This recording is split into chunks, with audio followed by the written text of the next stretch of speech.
Welcome to Scorched Earth and a general reading for the sign of Aries, Sun, Moon or Ascendant for the month of October 2025. I hope you are well. I'm using the Tower of the Divine for you here today. Just a couple of things before we get started. If the reading resonates with you and you would like to go a little bit deeper, there will be an extended that you can access at the end. That is via the excuse me, the first link in the description box below. That one takes you to Selfie. Alternatively, you can come over to my private community, which is the Order of the Phoenix over on the Circle platform, and there you have access to all of the extended content for all of the signs for no extra cost. That also includes weekly energy readings. And if you join at the higher tier, then you get to come and join in the classes, the live classes that we run over there in all sorts of modalities, not just taught by me, but also trusted teachers. So, excuse me, it's not just tarot, it's magic in all of its forms. I think the next class that we have coming up is on servitors. So, if that sounds interesting to you, if your curiosity has been piqued, you know what to do with that link. So, let's flip the camera, not the cards, the camera around and see what's going on with you. Could I have 3 cards for Aries, please? 3 cards for Aries. Oh, goodness. Right. So we have the Wheel of Fortune and the 7 of Wands in your recent past. There they are. What about current energy, please, for Aries? We have the Empress in reverse. And what about what's coming towards Aries for October, please? What's going on in October for Aries? Right. We have the Queen of Pentacles, but I'm also going to show you the card that flipped at the same time, which is the 8 of Pentacles right there. So I'm not going to take it because it didn't jump, but at the same time it does feel like these two are related. There's a lot of hard work ahead, Aries, it seems. What do we have at the bottom of the deck? We've got the 6 of Pentacles. More pentacle energy, more investment potentially too. The 6 of Pentacles for me is a card of balancing. Right, and so it's always balancing anything. You know, it's a card that sometimes talks about charity and whatnot, but it definitely talks about reciprocity, and sometimes, you know, acts of charity, acts of service, that kind of thing. But whatever the balancing is here, and we'll dig into what that is in a second, it feels like investment needs to shift from one place that it has been to something else. I'll explain what I mean about that once I've got the clarifiers out on the table. So, what about this Wheel of Fortune and the 7 of Wands? We have the Knight of Wands, Sag energy, so sister fire sign to you. We have the 7 of Wands appearing again. It's Mars and Leo, that. And one more, please. Thank you. We have the 2 of Cups. What about the Empress in reverse? Why is she here for Aries, please? We have 2 cards there. That is the King of Wands and the Death card. I had a funny feeling when I started this reading, but I do a meditation to connect with the energy of the sign before I start any reading. And I do feel like there is a very sharp about turn that you're about to make, Aries. And it's funny because you've been kind of plodding for quite a long time, and we know that the energy's been starting to build, but there's an unexpected twist up ahead. What about the Queen of Pentacles? We've got the Sun and we've got the Devil card. Right. Somewhat bizarrely, we have ended up with exactly the same card.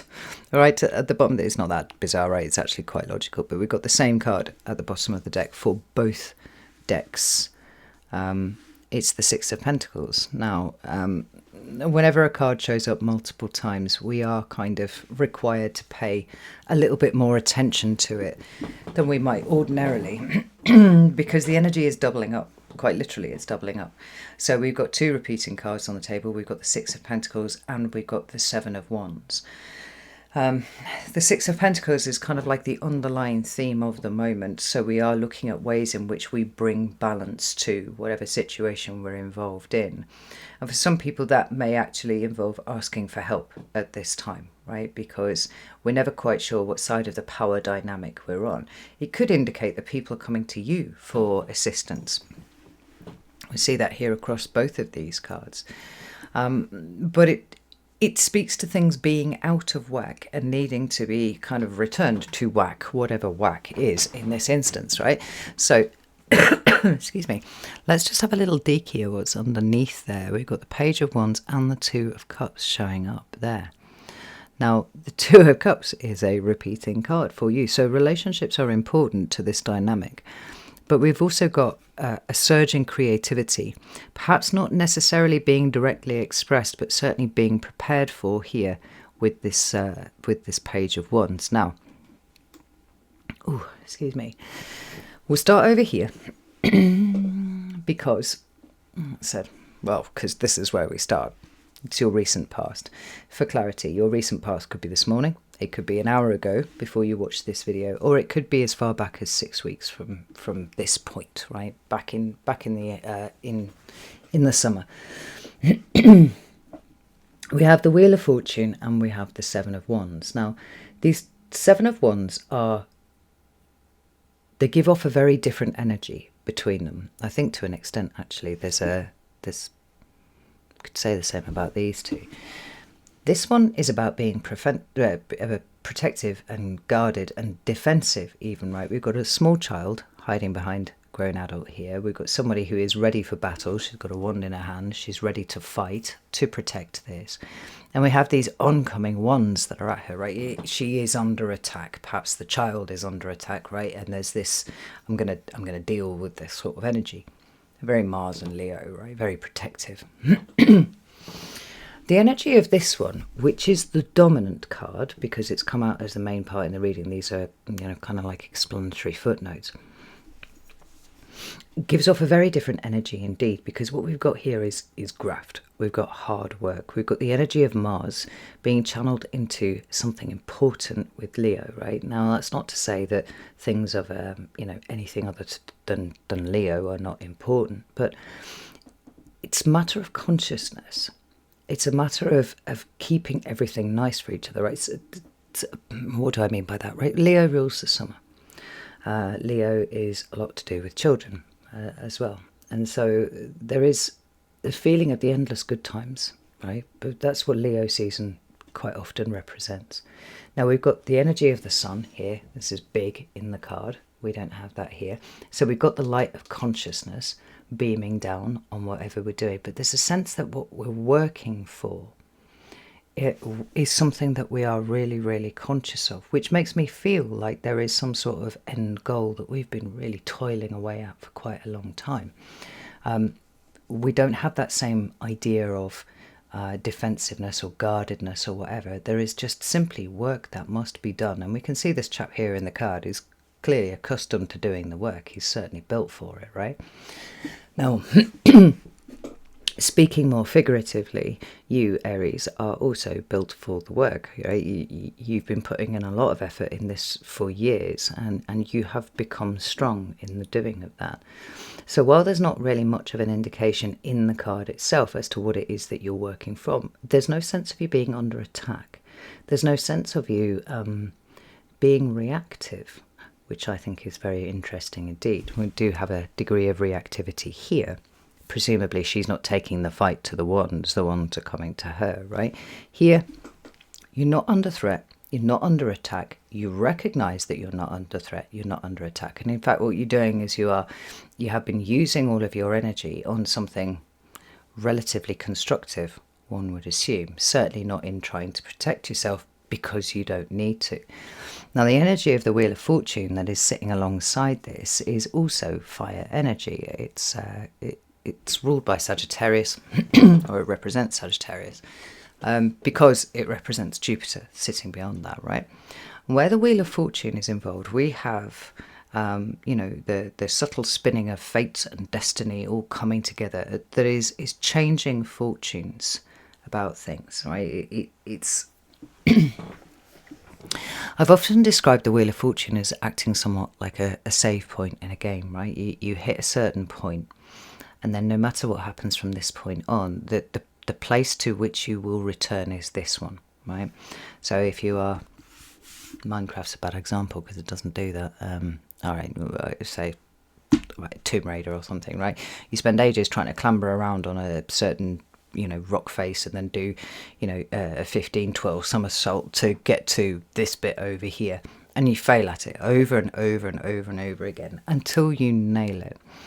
And there's the checkpoint. Once you hit that, whatever happens later on in the game, you're going to return to that point there. You're not going to have to do that 15 somersault twirl to get over to that rock face. You've done that bit. We return to this point here. And the reason why that's important is because there is a learning of lessons that we associate with the Wheel of Fortune, right? And in the accomplishment of the learning of that lesson, we start taking a different path. And whatever happens there, at that point forward, we can always come back to the wisdom that we accrued in this moment. Now, this Wheel of Fortune here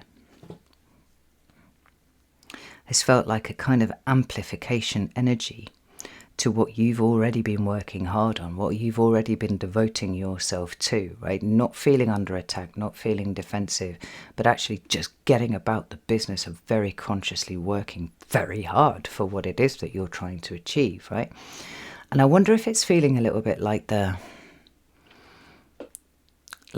Wheel of Fortune and the energies that it represents are those that you can feel moving around, but they haven't quite identified themselves yet, right? They haven't shown up in such a way that you're like, wow, okay, right?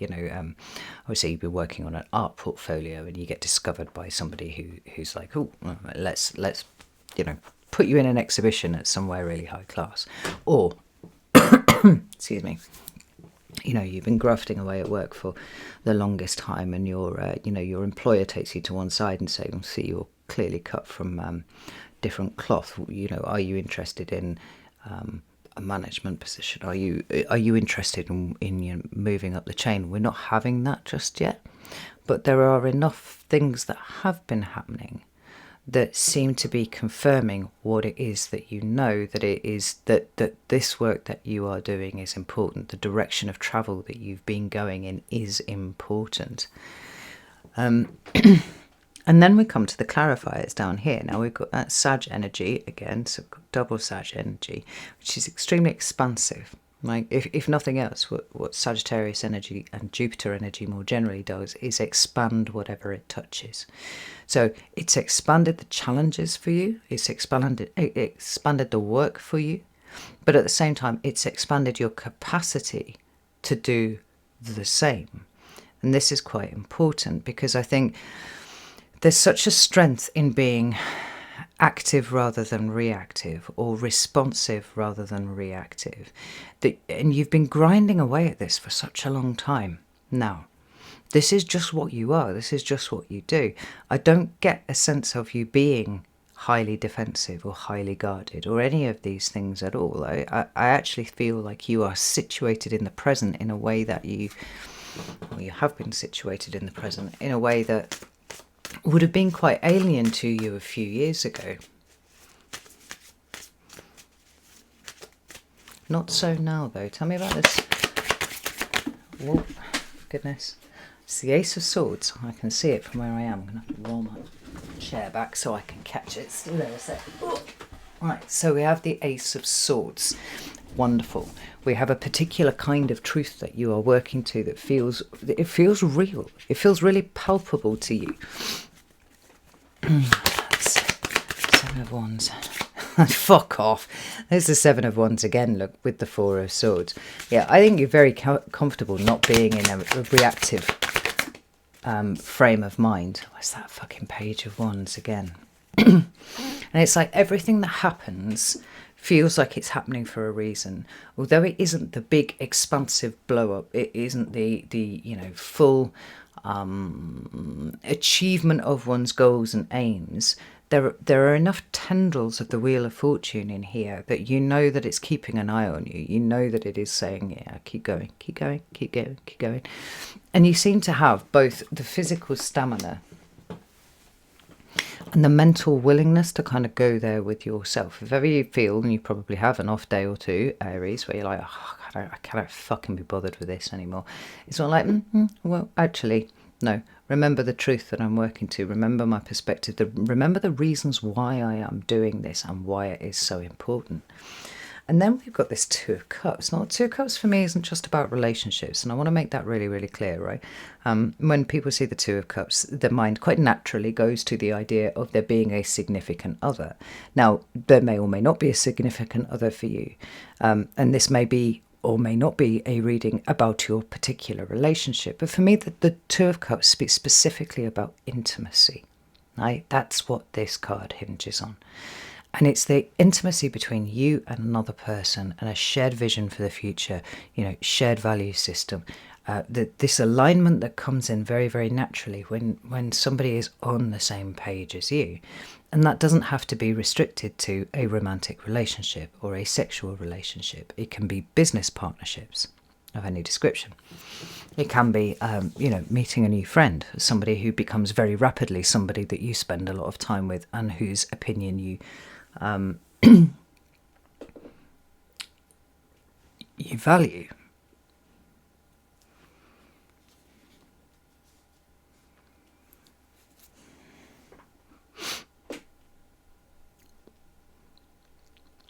But sometimes the Two of Cups can be something a little bit more abstract even than the idea of intimacy. Which is to say, the awareness of us and everything else. Now, right, everything about Aries is the I am, right? That's but I am. And when the North Node was in your sign and the South Node was in Libra, we spoke extensively about that axis representing the I am and the we are, right? Aries has never ever had any problem with the I am, but you've had infinite problems with the we are. Right? And I think a lot of work has gone into that. But I think the more work that went into that, the more it became obvious to you that there had actually been problems with the I am. There were all sorts of impediments to the sovereign and authority that you hold over yourself. And what might have passed for instances of the I am were actually turned into something else.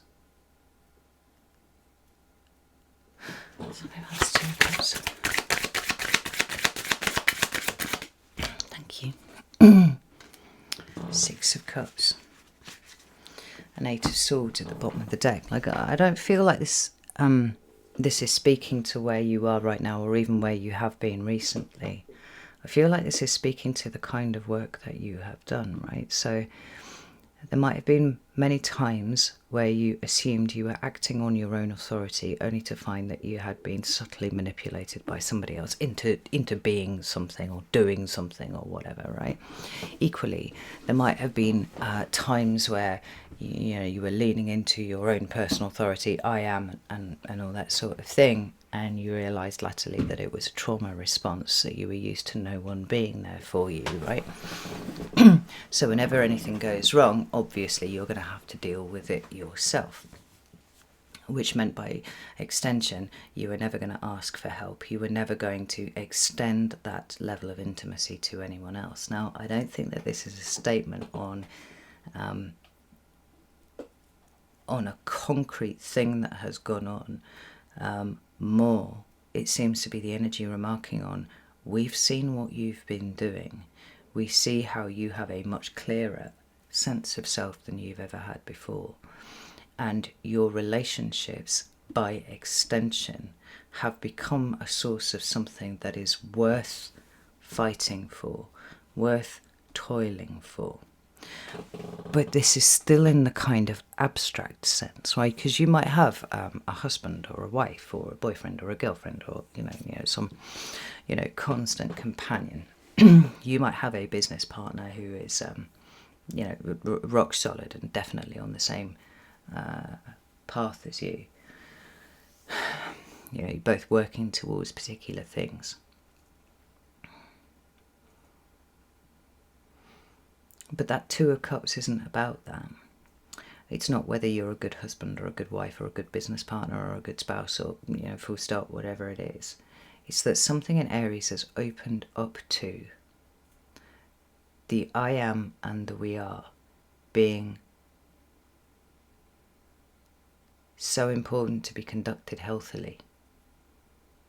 And it's like, how many times this year, Aries, have I sat back and gone, this is extraordinary.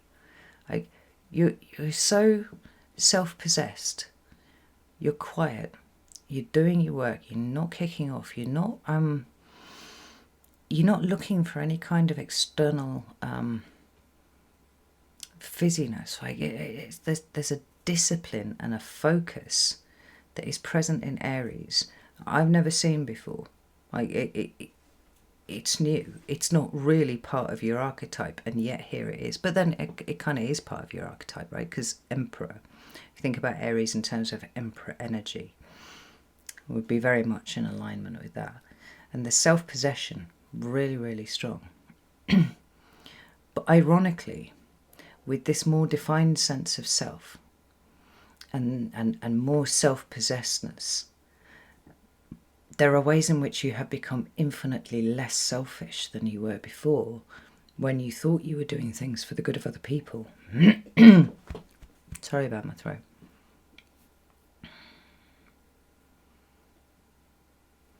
And although you haven't had all of the rewards that one would expect from the kind of discipline that you are exhibiting here and the kind of growth that Aries is exhibiting here, there have been enough things to happen that let you know that the universe is watching, and it's not yet time, right? Now, the Two of Cups thing is important as an abstraction, as a kind of ephemeral thing that you've been working with, because I think that this becomes something that is solid later on. And I'm not talking about your spouse, I'm talking about the degree to which people will allow themselves to be intimate and vulnerable with you on whatever level that is conducted, right? So yes, sexual romantic relationships are going to feature in there somewhere, but more importantly, the way that people respond to you and the way that you respond to them, in terms of the new people that will start coming through very soon for you, because they are. I'm feeling like there's a whole stream of new people that are coming in fairly soon for you. And why are they there? Page of Cups. They feel drawn to you.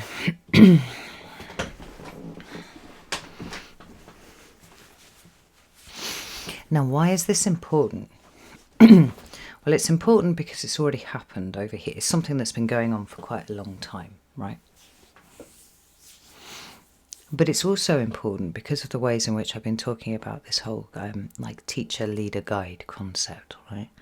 And I was having a conversation with a fellow practitioner that I know, and we were talking about leadership. And she said, quite rightly, that those who sort of decided that they wanted to be in charge of things generally were probably not the people who should be in charge, right? They want to be in charge for in charge's sake, and that's kind of like an ego position, right? And what's interesting about this is that what seems to be, for what I'm feeling is flowing through this reading, is that leadership that comes along very, very quietly, because there is an unspoken acceptance of everybody in your environment that you should be the leader. It's almost like they respond to you as the teacher, as the leader, as the guide. At no point has this been communicated verbally, but it's fallen into some sort of natural order of things in a way that it couldn't have done, not like this, a few years ago. You carry a quiet authority with you. And I think what's really interesting about this period of time, particularly as we see what's kind of coming down the pike and what's sitting underneath all of this, is that people are going to start to subtly change the way that they respond to you. Now, because it's subtle, you may not have noticed this a few years ago, but because you're quiet now, and because you're measured now, and definitely emotionally regulated and all these kind of things, it's like it doesn't take too long before you start to spot that this is how people are responding to you. Now, why is this important? It's important because the cards are highlighting that it is the work that has been done so far that is putting you in the position where there is a natural assumed authority, not just by you, probably not even by you, but by everybody around you, including this whole stream of new people that just seem to not be very far away, as maybe even showing up in October. Could be November. It's more than one person. It's a stream of people. And these are people that you don't know, as things stand right now. And it means it's kind of knowing that this is the story that's playing out over the top or underneath or however you want to see it, right? It means that whatever's showing up here is all part of the preparation for the new stream of people that are coming through. So the Empress being in reversed isn't generally that great a card, right? It doesn't represent that great an energy. If it in the upright talks about abundance, it talks about fertility, it talks about nurturing and quite literally expansion, right? Maybe even gratitude and all those sorts of things. It showing up in the reverse feels like the antithesis of all of those things, except that for you it feels like a change of direction. Because the Empress here, as she's depicted, looks very, very peaceful, very, very still, very, very quiet. Now, we know that that isn't quite the reality of what you're doing because you're working really hard, right? You are grafting, you're disciplined, you're doing all of that thing. But almost to the external world, there is a peacefulness around Aries now that sort of indicates almost like a stillness. It's like, well, Aries not going anywhere too far. They're maintaining here. And I feel like that stillness is, well, it's ending very soon. Not because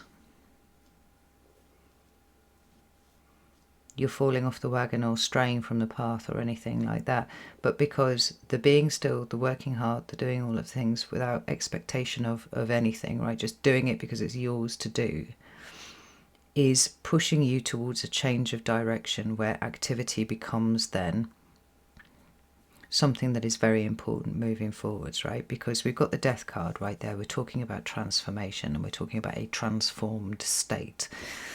The transformed state, I think, is from the peacefulness and the serenity of this Empress, who looks almost High Priestess-like in her presentation there, to be fair, right?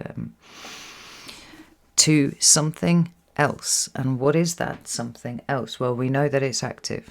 We've got the Leo card here. It's the King of Wands.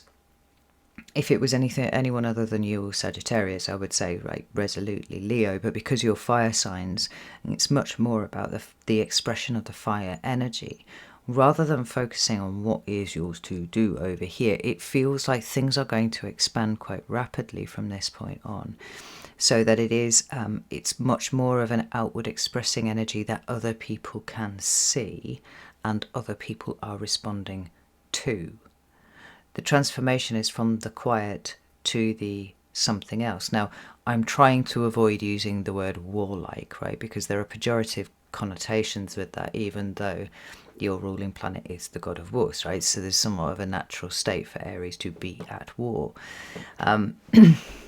It's more like the difference between peace and activity is kind of what I'm talking about when I use war in that context. Because this guy's got the feeling of, an action film that starts off high in the mountains and there's a dude living by himself and, he's just chopping his logs and whatnot. And then this big Chinook helicopter comes over the mountain and it's got a general in it and we need you back, Aries. And you're like, oh, fuck off. I am chopping my logs and all this kind of thing. Right, and the idea being that there's a whole history to this person, where they were, warlike or very active or whatever it is that however you want to put it, where after a protracted period of absence, it's time for Aries to come back. Now, I don't think it's talking about a literal you going back to work at a certain place or you getting back into a relationship that you left behind or anything like that, because remember that it feels very strongly to me that there is a new stream of people coming through. But it's almost like the time where you were isolated away from other people, at least energetically, if not actually, is coming to an end, because there is a reassumption of a kind of visibility that you always used to have that is coming up now. That whole fucking scene that I just laid out there is like, it could be reduced down to the idea of the warrior in the garden, right? Better to be a warrior in the garden than a gardener in the war. You are a warrior who has learned to garden and who has been doing what needed to be done within your immediate environment. But it feels like there's something that is getting ready to show itself to you, Aries, as a new, improved, wiser version of yourself. A role for you to take on. Strength, Page of Swords, the Empress. A new role that you did not see coming, I think.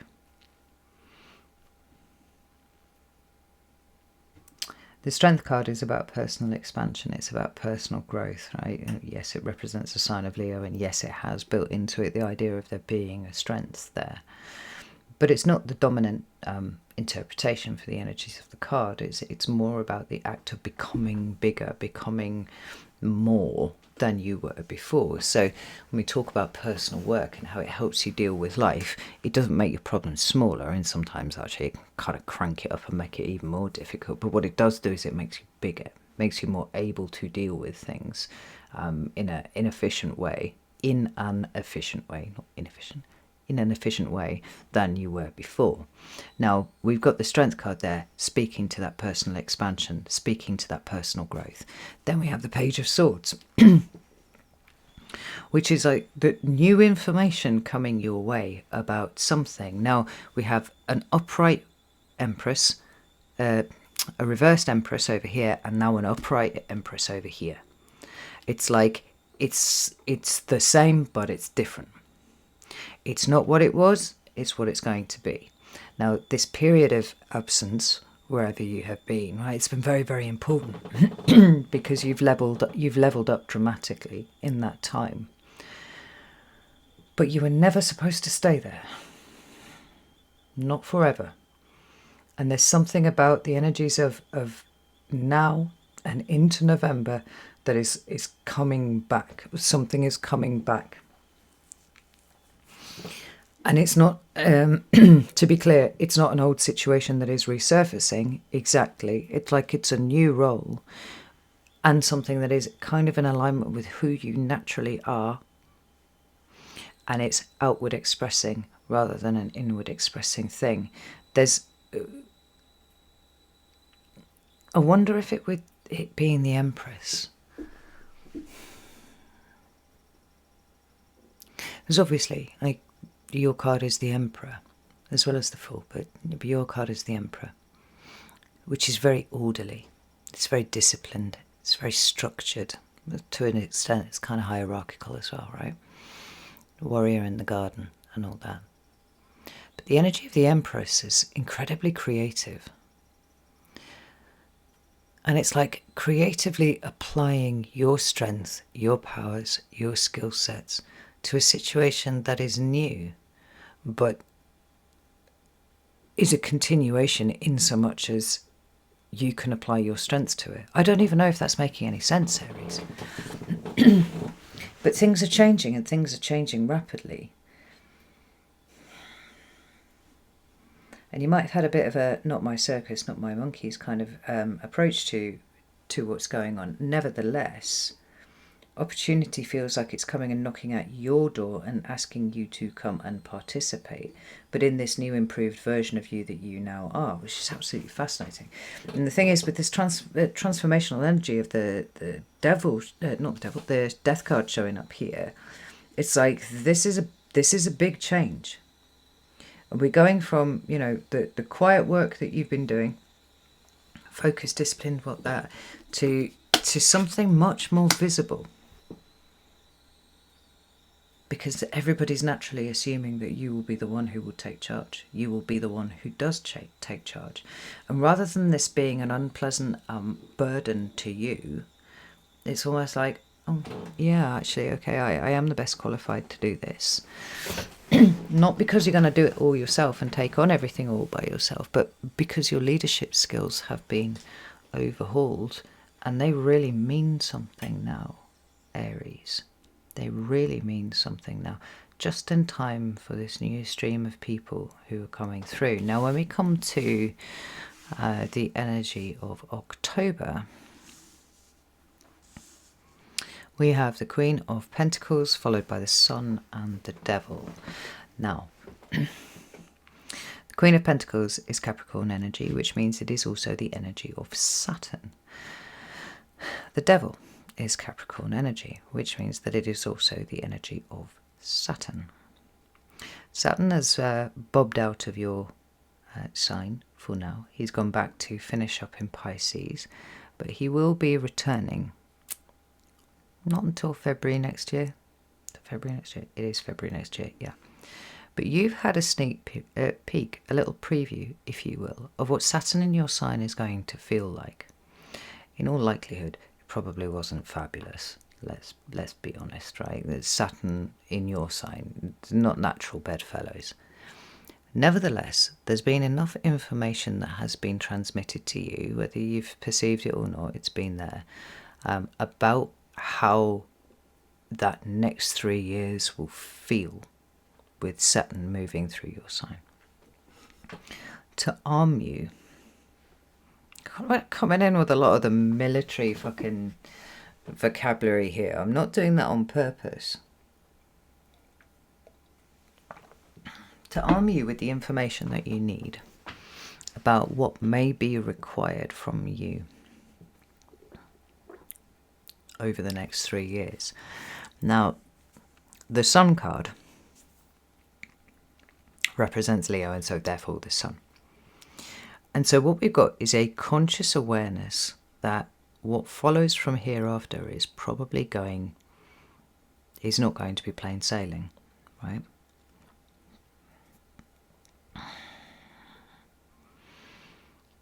And that during Saturn's retrograde, he's come out of Aries, he's now in Pisces, he's going to spend the next few months going through Pisces, and then he's going to station direct, and he's going to start moving forwards, and then come February, he's going to hit you with a bang again.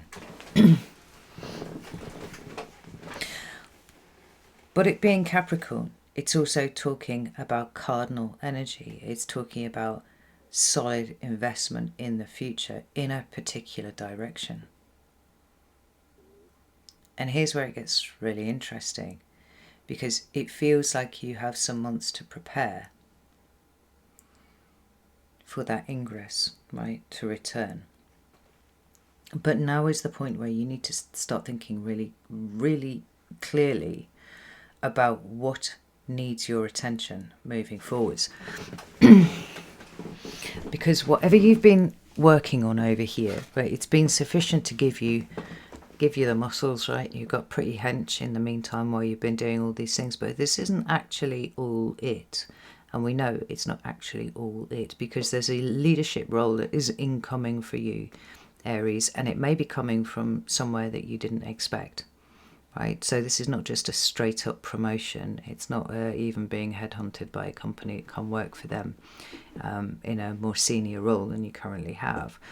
It feels like it's something considerably fucking bigger than that, and considerably more collective than that too, right? So it's not just you and your spouse and a couple of kids going, all right, well, I'm gonna do this, that and the other, right? No.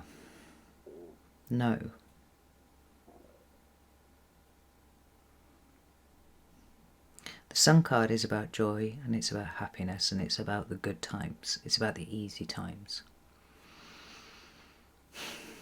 The energy of Capricorn and Saturn speaks about everything other than the good times, right? It's never about the direct experience of things being good right now. It is a recognition that actually, on a collective level, it's probably going to be quite a long time until things feel like that again, till there is that carefree energy that we see in the Sun. It's about delayed gratification. Why would this be important for you? Well, when we tie it in with a new stream of people appearing, when we tie it in with a leadership role that you are that you're assuming because everybody assumes that it should be yours and you feel ready for it.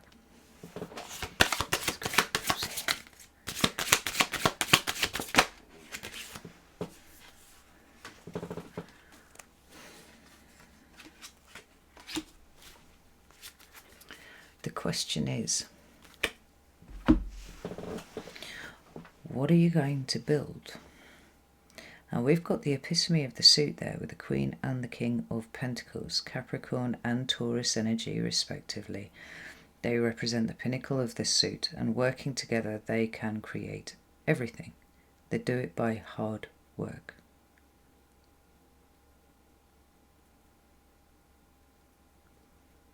And the nines that are sitting either side of this coupling don't feel like an either or. They feel like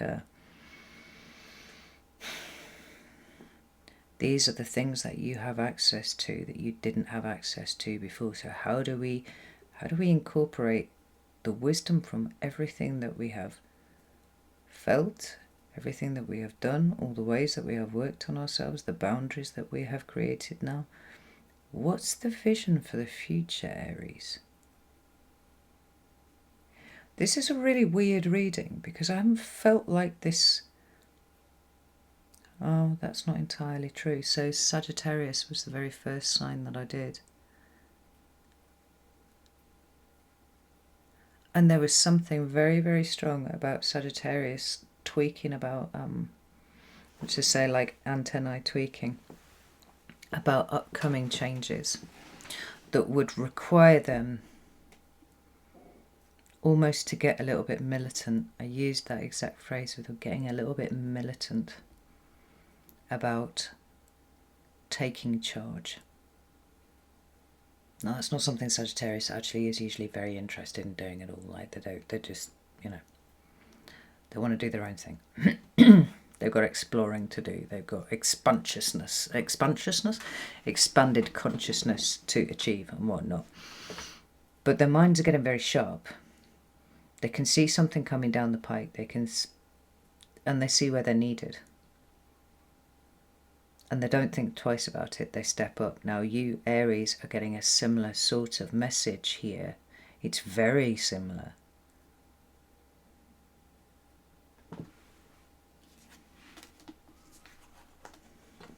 Because there's a level of responsibility that you are taking on here. If you choose to, because let's not forget you always have the option to reject it, but I don't think that you will.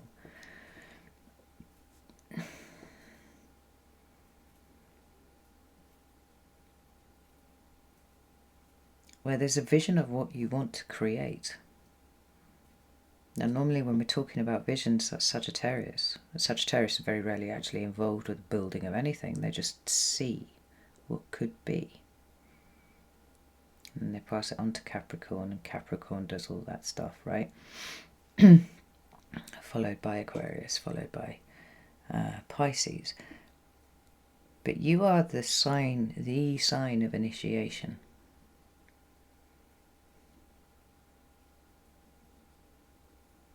Whether it's your vision or whether it's something that you've come across that you vibe with, that's come out of the head of someone else, there's a strong indication here that you're going to start putting down concrete moves to bring this about, to create in a hands-on fashion what you want to see moving forwards. Both you and Sagittarius getting this same kind of like almost like war-like message, but coming from this place of advanced wisdom that you two now hold.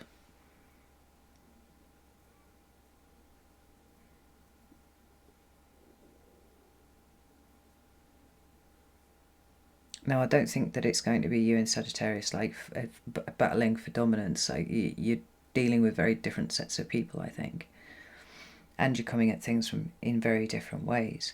But there's something.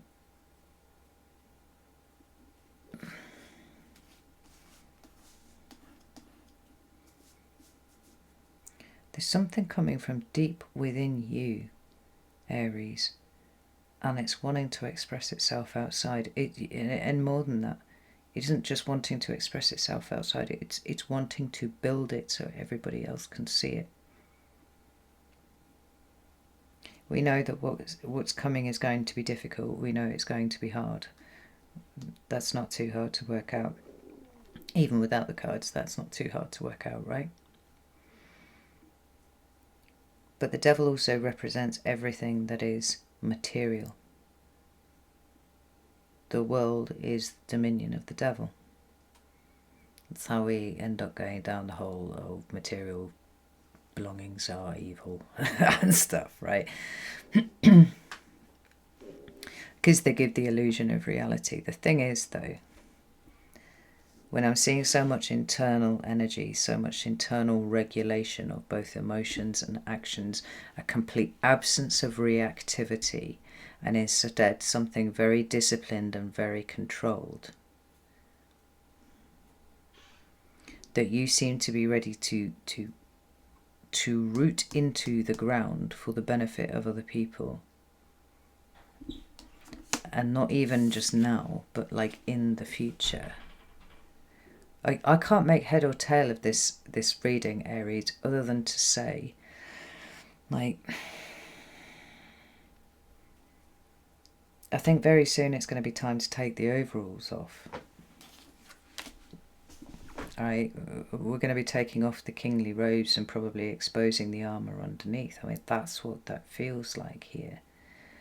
I mean, certainly when it comes to being in charge, being in that leadership position, like, you haven't asked for it, but it's coming to find you.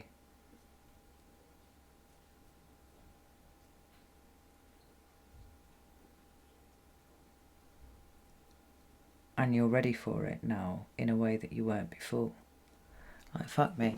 Like, I'm going to go to the extended and see if I can't get some straight fucking answers out of that. So if you'd like to join me over there, you're very welcome to do so. You can do that on Selfie, you can do that on Circle. If that's not your thing, that's absolutely fine. Like, props to you for lasting this long. But like, shit's about to change here, Aries. Subtle at first, but then gaining momentum, and it feels to me like you're kind of thrust right to the front of it without even intending to do that at all. It's just you're there. And the thing is, once you're there, you know what to do. Because you have increased wisdom and you have an increased skill set, and you have been well, not my circus, not my monkeys, I'm over here, but